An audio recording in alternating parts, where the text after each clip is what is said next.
Салам достор, жалпыңыздарга сиздер менен Аку кыргызча рецепттер каналы.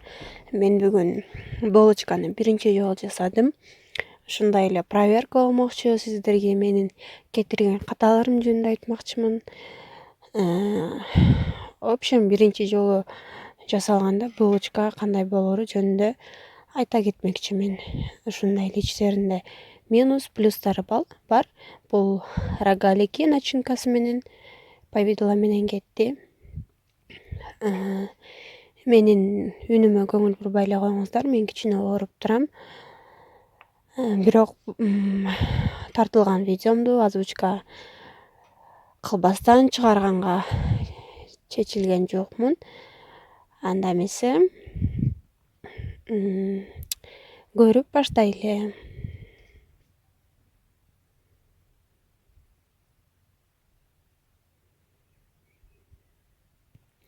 Биринчилерден болуп апарасын жазып алабыз.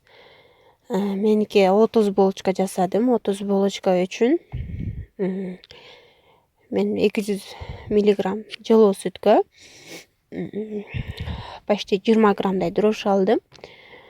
Сиздер өзүңүздөргө ыңгайлап алыңыздар дрожьту. Мен кичине дрожьту көбүрөөк колдоном. Мындай кадимкиге караганда. Ошондой эле кичине сахар салдым. Сахар салганда апара мындай батыраак көтөрүлөт.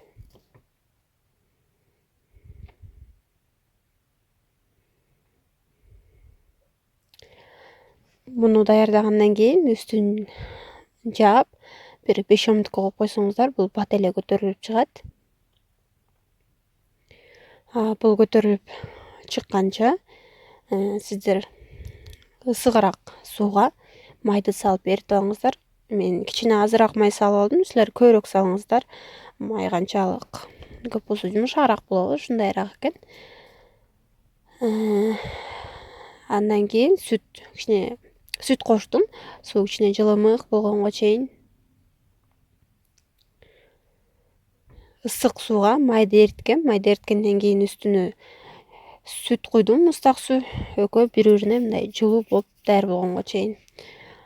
Бул меники высший сорт. Бул жерде 1,5 килограмм un. Ошондо достор, 1,5 кило ундан 10 булочка чыгат экен. Ошондой расчет алып жасасаңыздар болот. Меники булочкам чоң болду. Если кичирээк кылсаңыздар, 15 булочка чыкса болот 1,5 килодан. Мынакей апарабыз көтөрүлүп чыкты.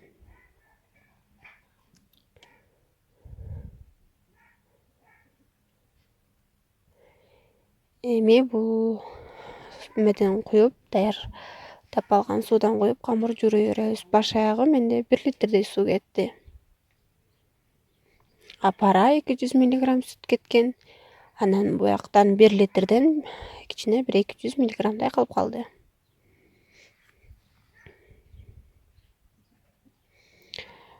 Булочканы жасагандар араңарда бар болуш керек. Мага советиңерди бере кетиңиздер.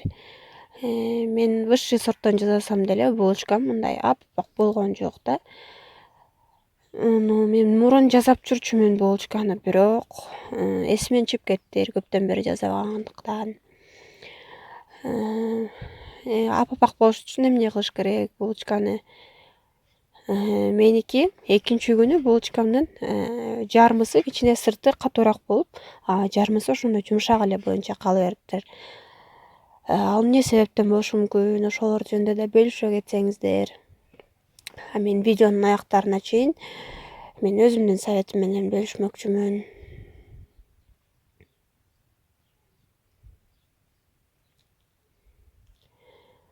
Камырды столдун үстүнө коюп алып, жакшылап ыйлап алабыз. Достор, ушундай коврик алыңыздар деп сунуштамакчымын. Мен ар бир тамагыма бул коврикти көрөсүңөр. Бул ковриктин үстүнө кессе дагы эчтеке болбойт. Ысык эметсе да эч нерсе болбойт. Аябай ыңгайлуу коврик экен, мага аябай жакты.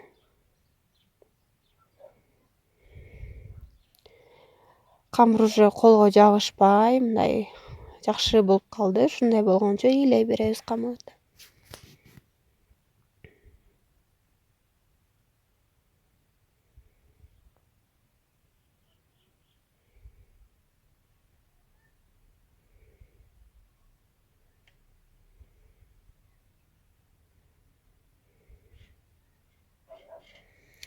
кичине майдан коюп, камырды кичине эки жак бетинен уунатып алабыз.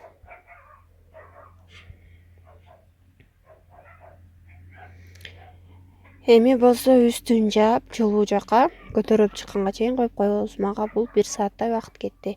Достор, баш аягы меники 30 булочканы бышырганым менен 3 саат кетти. Камырым ачыганы, бышканы, бүт баарына ушунча убакыт кетти. Силер канча булочканы канча убакытта жасайсыңар, ошону бөлүшө кетиңиздер. Бала болор түшүнсө керек, бир нерсени жасаш үчүн убакыт 2 эсе кетет. Анткени балаң бутуна жабышат, алаксытат, бирдекени кармай калат, бир нерсе кыла калат, алга дагы көз салып туруш керек дегендей. Камырым ачып чыкты. Ушул жерден айтайын, камырды кичине кичирээк алыңыздар. Мен чоң-чоңураак алып алыптырмын. Аябай эле чоң булочкалар болуп кетти меники.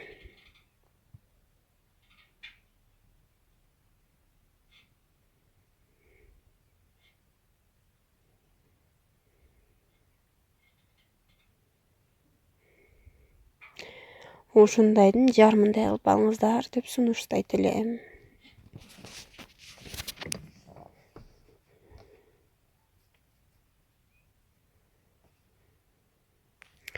Достор, карантинде эмне кылып отурасыңар? Мен карантинде жумушум 2 эсе көбөйүп кетти.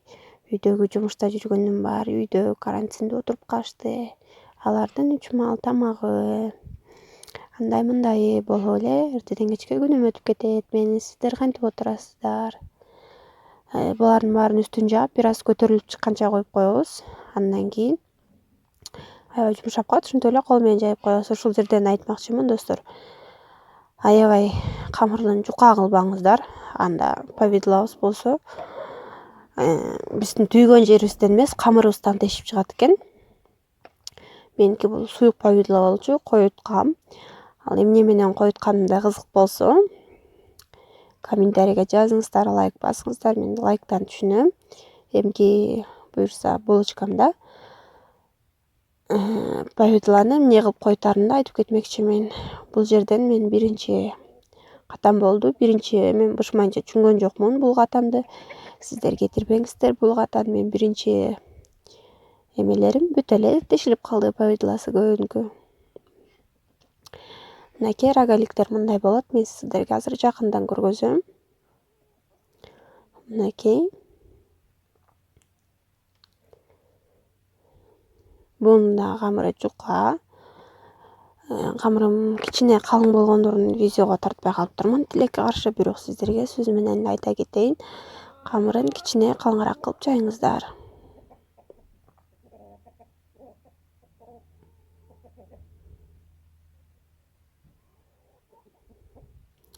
Монтип кичине ажыратып алсаңыздар, анда эмелери жакшы кетет экен. Рисуноктары жакшы түшөт экен.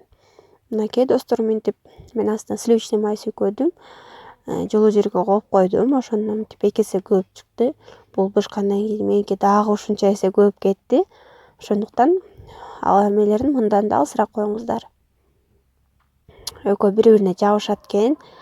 Жабышканда дагы начинкалары чыгып кетет экен.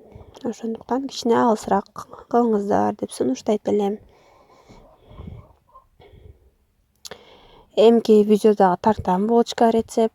Анда уже проверка эмес, менин кеңештерим менен булочка кетмекчи. Бул бирөөнүн проверкасы болду. Мынакей, достор, менин булочкаларым кандай чоң болду, өзүңүздөр көрүп атасыздар. Меники мындай болду. Камырым жукараак жайылгандары жумшак болду. Камыры кичине калыңыраак кылып жайганым бар, начинкасы чыгып кеткен жок. Бирок экинчи күнү же 4-5 сааттан кийин сырткы корочкасы кичине мындай катуураак боло баштады. Бул жерден сахарный пудра сеп койсоңуз болот, сеппей деле койсоңуз болот. Мен кичине таттуусун азыраак кылгандыктан өзүм мындай сладкоежка эмесмин. Ошон үчүн мен булочканын эмесин азыраак кылдым, таттуулугун.